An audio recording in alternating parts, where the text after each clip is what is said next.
Welcome to the deep dive. Today, we're getting into some really critical topics you've brought to our attention. That's right. We're looking at financial control, the whole situation with cash, and privacy. Specifically through a Dutch perspective, based on a really interesting discussion featuring Simon Lelyveld. Yes, from Stitten Human Rights and Finance. It was on the Holland Gold YouTube channel originally. And our mission here really is to cut through the noise. We want to pull out the key insights for you. It's about understanding that tension between regulation, technology, and ultimately your rights as an individual. Without getting lost in all the jargon, we want to give you that clear picture. Consider it your fast track. And what's really striking, I think, from Lelyveld's points is how interconnected everything is. Financial life in the Netherlands right now. How so? Well, you have these legitimate goals, like fighting money laundering, right? Sure, makes sense. But the way they're pursued can sometimes, perhaps inadvertently, create real problems for, personal freedoms. Okay, so trying to unravel that. Exactly. Grasping that bigger picture. And our main source is that YouTube transcript with Simon Lelyveld. He's known for getting straight to the point on these things. He really is a strong advocate. So let's dive right in. The first big thing that jumped out was this whole saga with Transaction Monitoring Netherlands, TMNL. Ah, yes. TMNL. It looked like a win, didn't it, when I got stopped after we mentioned it previously? It did have that appearance, yeah. But the reality, as Lelyveld explained, is a bit more complicated. How so? It wasn't just shut down. Well, it was shut down. But why it was shut down is key. It wasn't necessarily the Dutch regulators stepping in proactively. Oh. The crucial factor seems to have been a legal opinion. It flagged potential cybercrime issues, just the act of copying all that data. Copying data as cybercrime. And potential GDPR violations, too. So it was more like a technical legal issue that stopped it, not necessarily a Dutch regulatory body saying, hold You're on. right. Not the authorities saying this protects citizens, but more, this might be illegal on technical grounds? Pretty much. And the scale, you mentioned the scale earlier, it was staggering. Billions of transactions, personal data, business data. All sitting on Amazon Web Services, AWS, in the U.S. Which immediately makes you think, okay, where is our data? Who can see it? Data sovereignty concerns. Precisely. Huge questions about security, access. Think about how sensitive that financial data is. Absolutely. And how was it actually stopped then, if not by the regulators? This is where it gets quite strategic. It was apparently an abuse report sent directly to Amazon. An abuse report to Amazon. Yeah. Essentially pointing out that Amazon might be, hosting or facilitating illegal activity for its European government clients. Okay. And crucially, this monitoring apparently included U.S. persons. Hitting Amazon where it might hurt potential liability regarding U.S. citizens. That's clever. It was a very strategic move. And Amazon's reaction, very fast. How fast? TMNL was reportedly shut down within 2 weeks. And the data, supposedly destroyed. Wow. That suggests the report hit a nerve. Reputational risk, legal risk for Amazon. Exactly. Sometimes those levers are more effective than waiting for regulatory action, it seems. But, okay, TMNL stopped. Data allegedly gone. But the underlying issues, they're still there. Oh, absolutely. The fact that the Dutch central bank, the DNB, didn't seem to stop this proactively is a major concern. What about your oversight role? And the banks involved, how did they react? Well, publicly, they denied any criminal wrongdoing. They didn't apologize. And they refused to give individuals access to their own transaction data that was scooped up by TMNL? That's right. Which, raises the question, if nothing was wrong, why not be transparent? Why not hand over the data? Yeah, that lack of accountability is troubling. Lelyveld gave an example, didn't he, about the extent of data collected? He did. A very concrete one. One person's records. Over 3.5 years, just 47 transactions. Oh. But those transactions contained 112 instances flagged as related to medical data. Highly sensitive stuff. So transactions with pharmacies, maybe healthcare providers. Exactly. We're not talking about tracking major criminals here. This was everyday life stuff for ordinary people. That level of detail is, well, concerning. It really shows how invasive it could be. And is this kind of thing over now, or are there new attempts? Well, Lelyveld suggests similar initiatives are popping up, or trying to. You mentioned something called the Fintel Alliance. Fintel Alliance sounds like they're just trying a different name. It could be seen that way. And there's history here. DNB was apparently involved in large-scale transaction data pooling way back in 2016, before TMNL. Right, so this isn't entirely new. No. The Fintel alliance might be structured differently, maybe more collaboration between individual banks, less centralized perhaps, But still sharing data. to sharing data, likely. And Liliville pointed out something interesting. ING apparently hired the person who used to lead DNB's data pooling project. To head up TMNL. Yes. Which certainly hints at the possibility of a TMNL 2.0, despite all the legal questions raised about the first version. So it feels like this push for mass surveillance continues, regardless of legal challenges or even parliamentary discussions. That's the worrying takeaway Liliveld presents. It feels like the laws and debates aren't stopping these efforts effectively. Which raises serious questions about democratic oversight, doesn't it? It really does. If regulations in Parliament aren't the final word, what protects people's financial privacy? Which leads us straight into the role of the Dutch Central Bank, the DNB. Lilleveld wasn't exactly complimentary. No, his account suggests inaction at best. Yeah. Potential complicity even in allowing legally questionable data processing to happen. He mentioned delays in getting information from them, too, about their role in TMNO. Yes, slow responses to formal information requests, even suggesting DNB wasn't following its own rules on disclosure. That doesn't exactly inspire confidence and transparency. Not at all. And there was that example of a DNB director giving contradictory statements about the legal basis. Right, citing Article 10 of the WWFT, the Anti-Money Laundering Act. Yes, citing that article, even after the specific legal provision allowing that kind of collection had apparently been withdrawn. So the legal basis they claimed wasn't actually valid anymore. That's what Leleveld argues.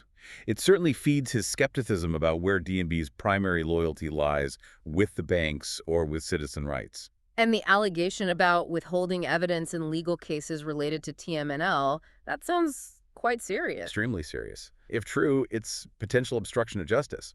And that legal fight against DNB is apparently stalled now. Yes, at the College van Beroep for bedrijfsleven sounds like a real uphill battle for accountability. It highlights the difficulty, for individuals or groups trying to challenge powerful institutions legally. So if DNB is slow or obstructive, what about the Data Protection Authority, the AT? Were they involved? Yes, a formal complaint was filed with the AP about TMNL and similar practices. And what did the AP do? They started an investigation. They asked the banks to provide the TMNL data for one specific individual. Okay, progress. Well, the bank's response was interesting. They claimed they couldn't provide the data Why not? because supposedly it had all been deleted. Deleted all of it. That sounds convenient, especially when under investigation. Highly convenient and, technically questionable. Banks usually have very robust data retention for audits and compliance. Reconstructing transaction data should often be possible. So it looks like potential obstruction again? Oh. Hiding evidence? That's certainly the suspicion raised. Leleveld had that analogy, didn't he? Like a kid with chocolate on his face denying he ate cookies. Right. Hard to believe on its face. But the AP intends to enforce GDPR. The fines could be massive. Yes, potentially huge. Leleveld mentioned a figure like $700 million for ING alone, similar to past AML fines. So the stakes are high if the AP follows through. He expected some kind of enforcement by May 18th. That was the date mentioned, yes. We'll have to see what actually happens there. It's definitely something to watch. Okay, shifting focus a bit. The Financial Intelligence Unit, FIU Nederland, they handle suspicious transaction reports. Right. And the number of reports they get is staggering. 2 million a year. 2 million? That seems excessive. Isn't the European law focused on suspicious transactions? Exactly. Suspicious implies some basis for thinking something illegal is happening. But the Netherlands uses the term unusual transaction. Unusual. That's much broader, much more subjective. Far broader. It leads to massive over-reporting. Leleveld compared it to a smoke detector going off every time you cook. Lots of alerts, not necessarily a fire. And the concern there is fundamental rights, isn't it? Being flagged as unusual doesn't mean you're guilty of anything. Precisely. But it can lead to scrutiny, questioning, banks asking difficult questions. It flips a presumption of innocence, in a way. And he gave examples of people getting caught up in this. Yes, really concerning ones. A former refugee carrying cash savings for legitimate reasons, struggling to get a bank account or mortgage. It's just because of the cash. Apparently flagged as unusual. Then a bus driver whose entire family's accounts got blocked based on unclear grounds. Took ages to unblock. Nightmare scenario. And even a foundation threatened with account closure for not immediately adding a board member at the bank's request. Overly aggressive compliance, maybe? It sounds like the unusual net catches way too many ordinary situations, and the data collected for these reports, it's more than legally required. That's another critical point Lilleveld made. The law might only require, say, 5 data points for a truly suspicious report. But the FIU collects much more. A lot more. Full name, birth details, mother's maiden name, nationalities, source of wealth, ID documents, social security number. Wow. And not just on the person whose transaction was flagged. No, also extensive details on the compliance officers filing the reports. Why? What's the legal basis for collecting all that personal data on the reporters? That's the question Lilleveld raises. It seems unclear. And where's all this sensitive data stored? Where? In a database managed by the UN, the UNODC, but hosted by Oracle in the U.S. Hosted in the U.S. Again, raising all those privacy, security, and potential U.S. access concerns. Exactly the same concerns. It seems to go far beyond what's necessary or legally justified for reporting suspicious activity. This feels connected to another point Lilleveld made about the Netherlands sometimes going overboard with European rules. Yes, this idea of Dutch overcompliance. Implementing EU laws maybe more strictly than intended. Like these money laundering controls causing maybe more problems than they solve. That's the argument, creating systemic friction. And once these strict policies are in place, It's politically hard to admit they might be flawed or to backtrack. exactly, there's an inertia, which also seems to tie into the struggles with government transparency he discussed. Right, the WO, the Dutch Freedom of Information Act equivalent, should be a tool for openness. It should be. But Lilleveld described how it's often undermined. Agencies like DNB or the Ministry of Finance allegedly being selective. Hiding documents, blacking out key information. Yes, heavy redactions, documents not being disclosed.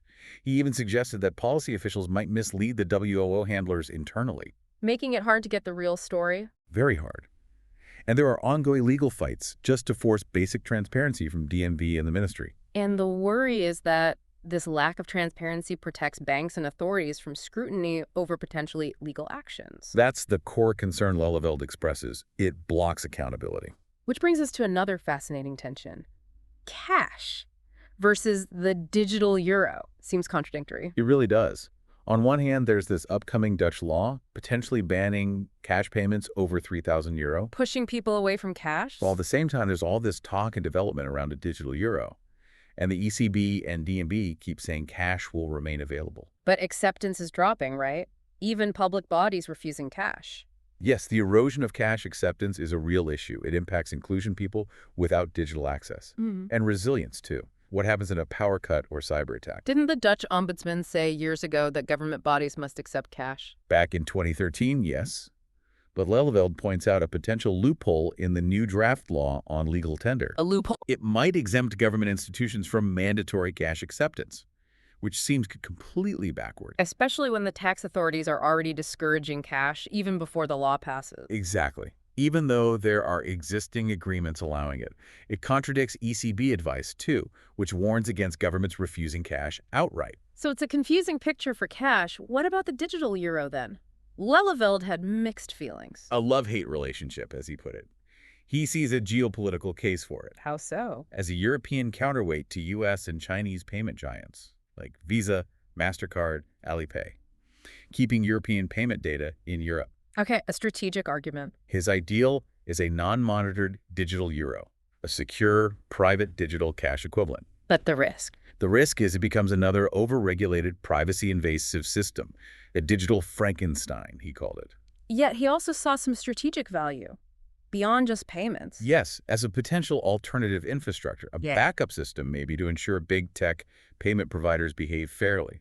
He mentioned how Europe has gradually sold off tech infrastructure to the U.S. So the digital euro could be a way to regain some technological sovereignty, a fallback. Potentially, a sort of insurance policy infrastructure that could be scaled up if needed, maybe in a crisis, or if existing systems become unstable or unfair. Interesting perspective. Finally, the conversation turned quite personal, didn't it, about his motivations? Yes, very much so. Rooted in concern for the future, but also lessons from history, deeply affected by history. He mentioned the Nazi exploitation of the Dutch civil registry in World War II. A chilling example of how data, collected for ordinary purposes, can be misused catastrophically by an authoritarian regime. And a personal experience at an exhibition. Yes, about insurance history. Seeing the cold, bureaucratic processes that enable terrible discrimination, like with Jewish life insurance policies during the Holocaust. How abstract data and processes can lead to real human suffering. Exactly. And he sees parallels, worrying parallels in some current banking practices, discrimination through bureaucratic systems. So his point is that we have to be incredibly careful that systems, even with good intentions, can't be used to violate fundamental rights. Precisely. Bureaucracies need checks and balances. They must not override freedoms. It's a call for professionals, people within the system, to stand up for the rule of law. His belief in the rule of law seemed central. Absolutely. And that's the driving force behind his foundation, Stifting Human Rights and Finance, upholding those principles. It's a powerful end note. So wrapping this up for you, our listener, what are the big takeaways from this deep dive, primarily from Leleveld's insights? Well, it paints a picture, a concerning one, of the situation in the Netherlands. This constant tension between security goals and fundamental rights, like privacy and financial freedom. And a recurring theme seems to be this potential for overreach, maybe even disregard for existing laws, in the drive for mass data collection. Yes, that pattern is striking. And the lack of transparency and accountability from key institutions like DNB makes it hard to feel confident that oversight is working effectively. Which really underlines why awareness is so important, and why organizations like Leleveld's, Stifting Human Rights and Finance, are doing critical work. This whole discussion just highlights that incredibly delicate balance we need to find between security, regulation, and individual liberty in this digital financial age. It's constantly shifting. Constantly. And it forces you to think about your own role, everyone's role, in making sure that balance is maintained, that rights aren't just chipped away for convenience or perceived security. Absolutely. So as we finish, we really do encourage you to look into Stifting Human Rights in Finance. Consider supporting their work if these issues resonate with you. You can find them at rif.e.eu, that's reifef.e.eu. Supporting them helps push for that financial freedom and privacy. Thank you for joining us on this deep dive. These are clearly ongoing issues, big challenges, and we'll definitely keep an eye on how things develop. Indeed. And maybe we leave you with this final thought to mull over. In a world obsessed with data, how do we design systems that protect us without becoming tools that ultimately compromise our core freedoms? The crucial question for our times.